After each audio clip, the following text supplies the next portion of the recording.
નમસ્તે દર્શક મિત્રો, હું શ્રુતિ મોજીદ્રા સ્પીડ ન્યૂઝ 17 માં તમારું સ્વાગત કરું છું. તો જોઈએ આજના મુખ્ય સમાચાર. સુરતમાં વધુ એક બાળકનું મોત.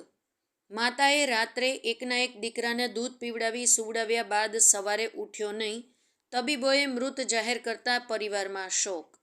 સુરતના ભેસ્તાન આવાસમાં એક બાળકના મોત બાદ ઉધનામાં વધુ એક બાળકનું મૃત્યુ નિપજ્યું છે.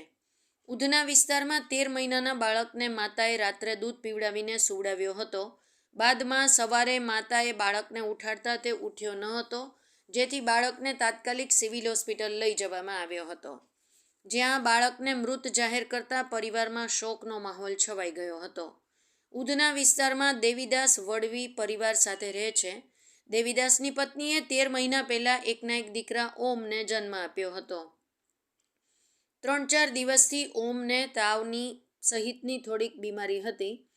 જોકે તેને હોસ્પિટલમાંથી દવા લઈ આવતા સારું થઈ ગયું હતું.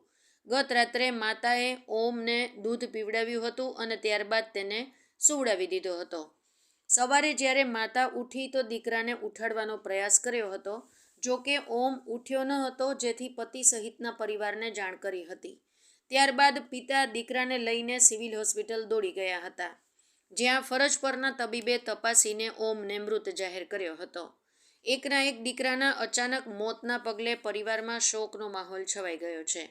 ઉલ્લેખનીય છે કે સુરતના ભેસ્તાન આવાસમાં 6 દિવસ પહેલાં પણ એક 3 મહિનાનું બાળક રાત્રે માતાએ દૂધ પીવડાવ્યા બાદ સવારે ઉઠ્યો ન હતો અને મોતને ભેટ્યો હતો. સિવિલ હોસ્પિટલના તબીબોના જણાવ્યા અનુસાર બાળકની શ્વાસનળીમાં દૂધ જતું રહેતા મોત થયું હોવાની શક્યતાઓ વ્યક્ત કરવામાં આવી હતી. ત્યારે આજે વધુ એક બાળકનું મોત થયું છે. બાળકના મોતનું હાલ તો સાચું કારણ સામે આવ્યું નથી. જો કે પોસ્ટમોર્ટમ રિપોર્ટ બાદ બાળકના મોતનું સાચું કારણ સામે આવશે.